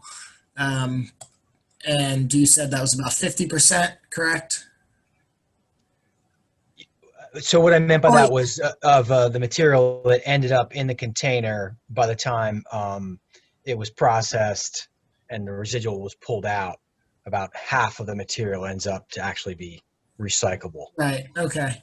And another one was, I think we hear often that if your recyclables get wet, they can't go through the machine. So people should wait until the morning of their pickup day. Is that true? Do you want to expand on that at all? So that really refers to the paper and the cardboard. So the paper and the cardboard picks up moisture, and it can ruin the material. It doesn't matter if the metals or the plastics get wet. So it's really the paper and the cardboard that you want to keep dry. Does that If I answer your if I question? could jump in on that, Yeah. so from the township's perspective, it should be in a covered recycling container. That's the way to keep it dry. Now, they will accept it if it's not covered, Mhm. but if you put it out and it rains and it's full of water, so that's one of the contaminants, if you will. That's reducing the value of everything that's in the can. And that was Peter Puglianesi from the EAC speaking. Yeah, I would concur with that. Wet recyclables are not ideal in any way. I just meant that the materials in and of themselves, it's the paper and the cardboard that really get inordinately affected by that. But certainly, they should be covered. Absolutely. And the next one, I think Melissa covered in her portion of the presentation, plastic caps we decided are not recyclable, correct? Yeah. So the thing with the plastic caps is these are sorting machines, and they create havoc on those machines, and so we're gonna throw those caps in the trash. In terms of plastic disposable containers, your takeout containers, what's your rule of thumb when recycling those? We say we recycle 1 through 7, but I know I've heard in the past that lighter plastics are harder to recyclable or not recyclable. Yeah. Yeah. So the rule of thumb is obviously it's empty, clean, and dry. So that's kind of the first goal. And then the second thing to look at is kind of a poke through test. So if you can poke through the plastic with your finger, or it's maybe something that you don't want to recycle. Right, that makes sense. I like that. How about how clean do cans and bottles need to be? Peanut butter, cat food, oily bottles. Should we spend 5 minutes rinsing them out or one time through? Yeah, we recommend like a cap full of water and soap and a quick rinse. If you have to spend an inordinate amount of time, you certainly are sensitive to wasting water and things of that nature. Got it. The next question was, is the recycling program a cost center or is it able to get money back from the recycled materials it collects? I think a few of the speakers hit on that one. Yeah, it can be a profit center, and but at this point, it's a I would say a debit center. Do we as a community correctly prepare our items to be recycled? I think that means Haverford Township residents, no plastic bags, only put the items that are definitely recyclable. I guess they're asking, how do we as Haverford Township residents do with our recycling?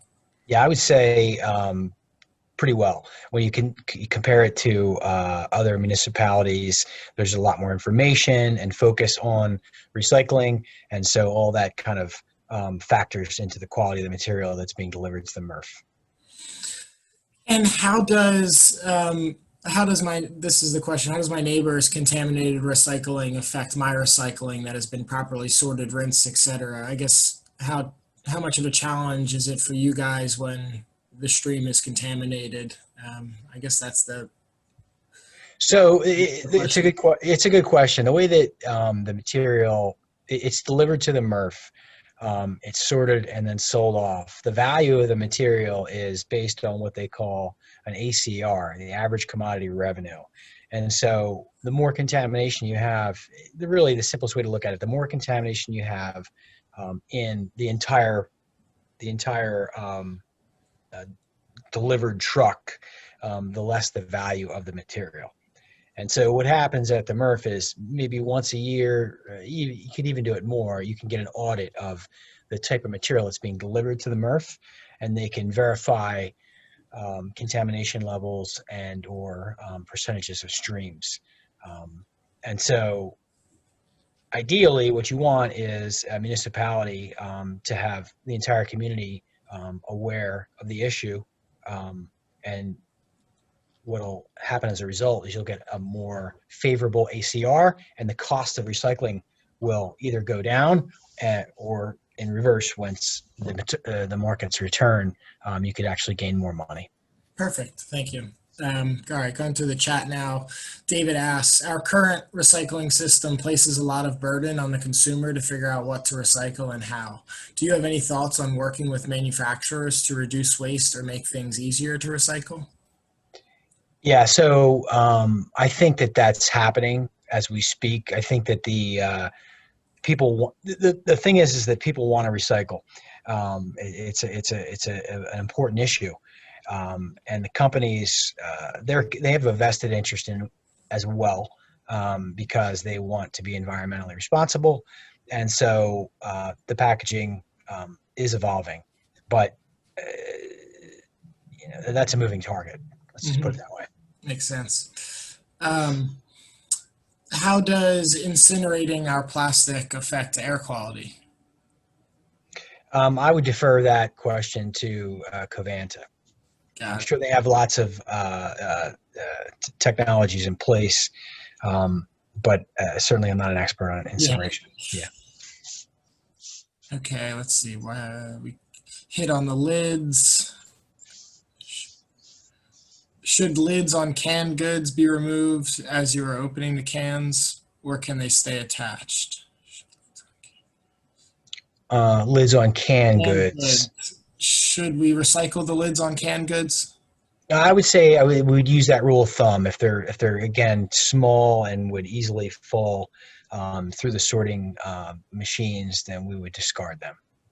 I think the question is if they remained attached to the can. Mm-hmm. I think that the thing about it was alluded to in that earlier presentation is a lot of these types of lids and things, they're made of several different things. So in theory, if you looked at it and it was the exact same material and it was metal, it could be recycled, then you could leave it on. But lots of what we see are mixed materials that ultimately can't be recycled when it comes to lids and things of that nature. At some point during the presentation, it was mentioned that bottles or cans shouldn't be crushed. How come? So it is true that the containers ultimately do get crushed, but I think the initial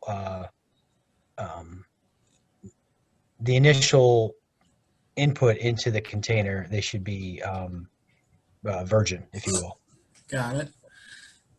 Are empty whipped cream cans recyclable? And do they need to remove the plastic tip if they are? I'm sorry, what was that? Think whipped cream cans, are they recyclable? I would say refer to the number on the bottom of the packaging. Got it. Okay.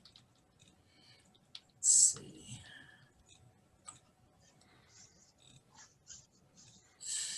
Should a can with metal ends and paper cylinder be trashed? If they're not detachable, I would say yes. Again, it's very difficult to recycle things that are connected together in different materials.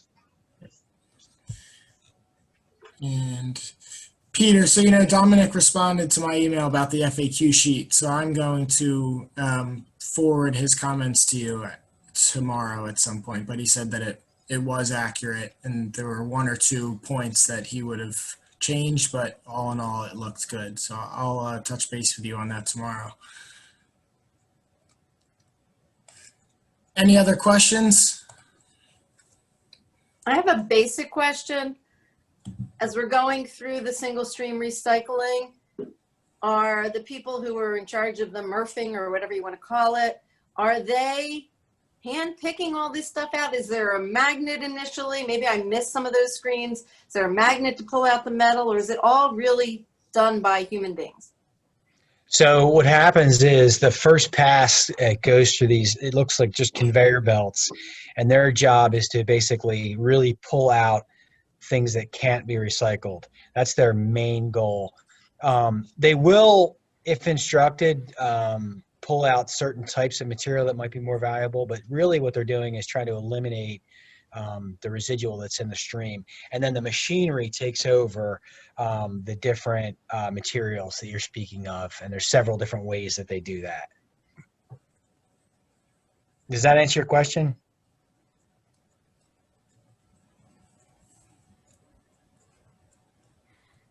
It's like yes and no. Yeah. So what wasn't, what more? I mean, it does, but I was just wondering, because I know a lot of the stuff will ends up in a landfill or be, you know, incinerated and whatnot. Well, no, So- it's a pretty robust sorting process. I mean, there's several people going through it. It's very fast, but then the machinery, it does an amazing. You can capture an amazing amount of material, and that's why the contamination piece is so key. Because if you're delivering clean material to the MRFs, it's going to get captured. It's when the garden hoses and the toys and the shoes are mixed in that it gets kind of troublesome.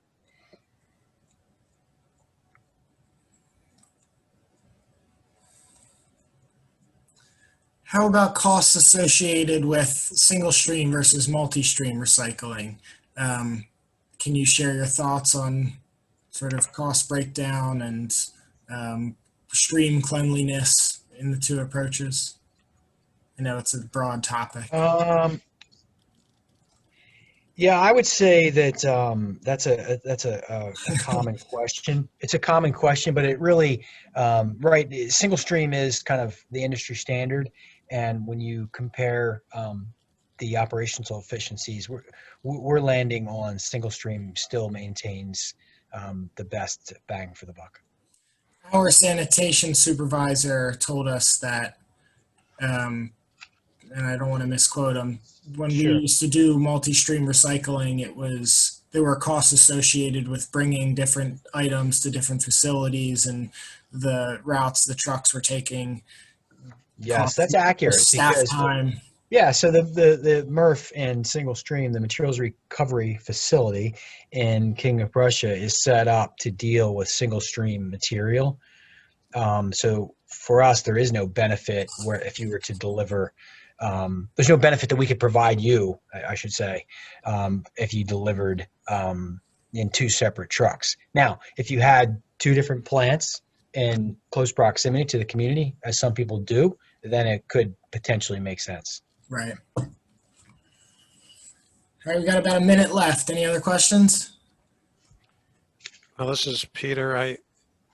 So I asked the question about separate paper pickup. I don't know, are you familiar with Lower Merion Township, who recently decided to separate their paper pickup versus everything else?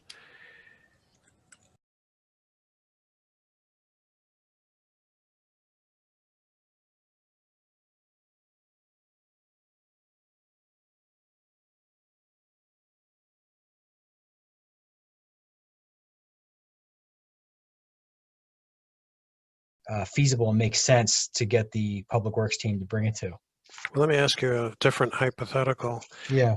So let's say the township chose to have a dedicated pickup of cardboard, for example, and took it out of your single stream. Would that affect your single stream pricing?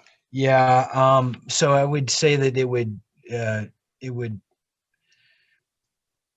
in theory, that would drive it down because the best value at this point in that stream is the OCC. I mean, I'm just speaking hypothetically, but in theory, if there was no OCC in a stream, the average commodity revenue mix should reflect a lower number. But that's not to say you wouldn't make that up selling that somewhere else. So that would be a a business decision that you'd have to look at and crunch the numbers. Hi, this is Jean. Can I crush water bottle? I like drinking, water bottles and milk cartons, plastic milk bottles. I mean, you can. It's not that the stream won't accept it. And also like the egg cartons that look like they're already been made from some type of recycled material. Yeah. Can we recycle them? Yes. Okay. Dominic, in the closing seconds here, I just wanted to say thank you for taking time out of your day. So enjoy the rest of your Sunday, beautiful afternoon. So take care. Thanks, everybody. Thank Thanks you very now. much. Bye-bye.